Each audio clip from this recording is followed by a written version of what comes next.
This is Shondell Jackson. He's in the Milwaukee County Courthouse at his sentencing for being convicted of murdering a university student. Reportedly, 18-year-old Jackson and his friend were hunting for victims when they saw Potter leave a bar. Nathan Potter, the 21-year-old victim, was a college student at the University of Wisconsin-Milwaukee. They stalked him, accosted him, and demanded money. When Jackson learned that Potter didn't have any cash, Jackson shot him, which killed him. Officials said Jackson fled to Mississippi the day after Potter's murder. Jackson's uncle reportedly tipped off the police on his whereabouts, where he was arrested. When he was on trial, you could see Jackson make gestures towards the victim's family. And when he was escorted out of the courtroom, you can see him smiling at the family. Now, moments before the sentencing, Jackson's mother told the court she first heard about the killing on TV. When I saw it on the news, I even cried. I'm like, oh my God, I can't imagine what that mother is going through. I never had a clue that my child had anything to do with it. My son is not a monster. He is not a monster. Jackson now apologizes for what he has done. I apologize for what you did. Please don't take my life from me. When the judge announced life imprisonment without the possibility of parole, Jackson has an outburst.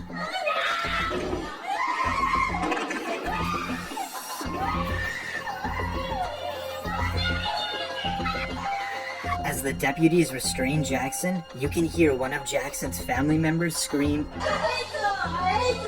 to the victim's family. When Jackson is serving life in prison without parole, his friend pleaded guilty to acting as the lookout and was sentenced to 12 years in prison. This is Jennifer Mee in the Pinellas County Justice Center. At 19 years old, she was arrested on charges of first-degree murder. But this wasn't the first time Mee grabbed the public's attention. When she was 15 years old, she gained international fame when she developed a case of uncontrollable hiccups. She was initially known as the Hiccup Girl, but that all ended when her hiccups were cured and the media had no more interest in her until she was arrested. Mee was accused of setting up a robbery with victims she had met online. She had reportedly recruited Lamont Newton, her boyfriend at the time, and another friend, LaRon Rayford, to help rob victims. Mee met up with a 22-year-old man she encountered online. She lured the man to a vacant home, and her two friends robbed and shot the man, which killed him. They got $50 for the robbery and murder. Mee, Rayford, and Newton all lived together and were arrested within hours of the crime. When Mee had first gotten arrested, she was in jail, and she had a phone call with her mother where she admitted to her involvement, and the conversation ended up being recorded. This call may be recorded or monitored. I have a free call from Jennifer Mee, an inmate at Pinellas County Jail. I got charged for murder first degree. Charged for murder the first degree? Yes, sir. What charges? Who did you kill? I didn't do nothing. I was just there at the wrong time at the wrong place. Hello? Hi, Mama. Hello, Jennifer. What's going on? I'm in jail. Why are you in jail? From murder first degree. Who'd you kill? I didn't kill nobody. Because I set everything up. It all went wrong, Mama. The jury returned a guilty verdict, and Mee was found guilty of first-degree murder. May the jury find the defendant is guilty of murder in the first degree as charged. And now, the judge will hand down the sentence. Why don't you go to the podium, please? The jury having found you guilty of murder in the first degree, Miss Mee, I will adjudicate you guilty and sentence you to life in prison without parole. I'm ordering the fine 50 standard fines and court costs. You have 30 days to appeal. Okay? Her co-defendants, Rayford and Newton, were also convicted of first-degree felony murder and were sentenced to life in prison.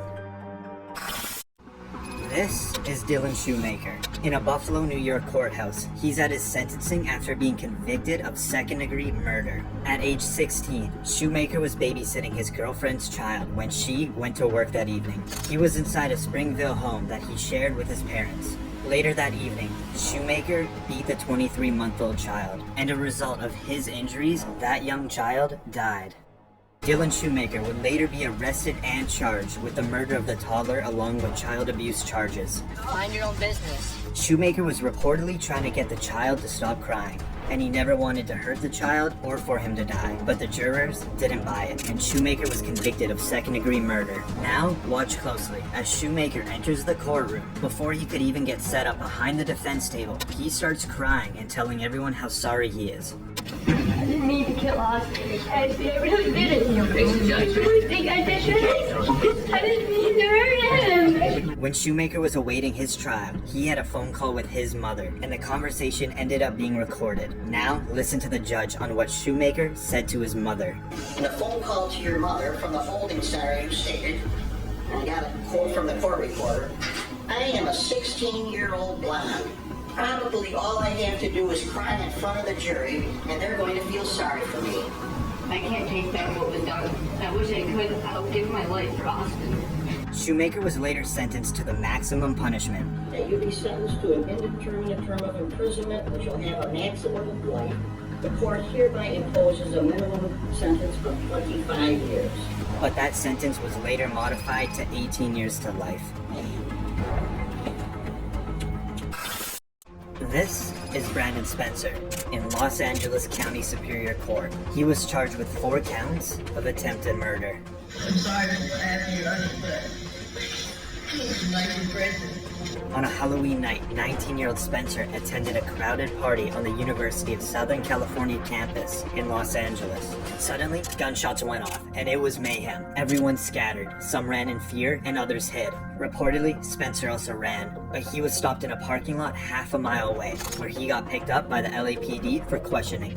A couple days later, he was charged with 4 counts of attempted murder. 4 people were injured, but fortunately, no one died.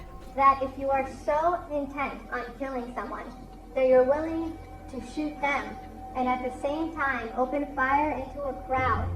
Prosecutors argued during the trial the shooting was a result of a feud between Spencer and a rival gang member, and that he was a documented, well-known gang member himself. I'm not a bad person, but I made mistakes.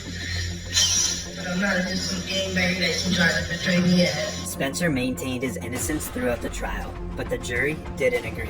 Nearly 50 family members and friends packed the courtroom. As the judge read the sentence, sheriff deputies had to restrain Spencer as he banged his head on the defense table.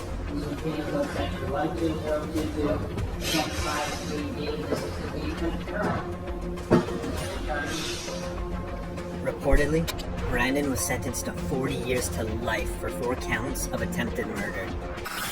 This is Martise Fuller in Kenosha County, Wisconsin. On trial, he's accused of killing his ex-girlfriend and attempting to kill her mother. Reportedly, 15-year-old Martise Fuller broke into his ex-girlfriend's house armed with a handgun.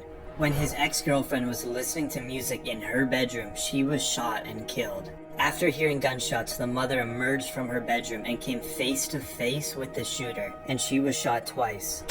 The mother would survive the shooting and identify Martise Fuller to the police. Fuller pleaded not guilty, but the jurors disagreed. May the jury find the defendant guilty of first-degree intentional homicide. After the jury found Fuller guilty on 3 counts, he showed what appeared to be emotion for the first time on trial.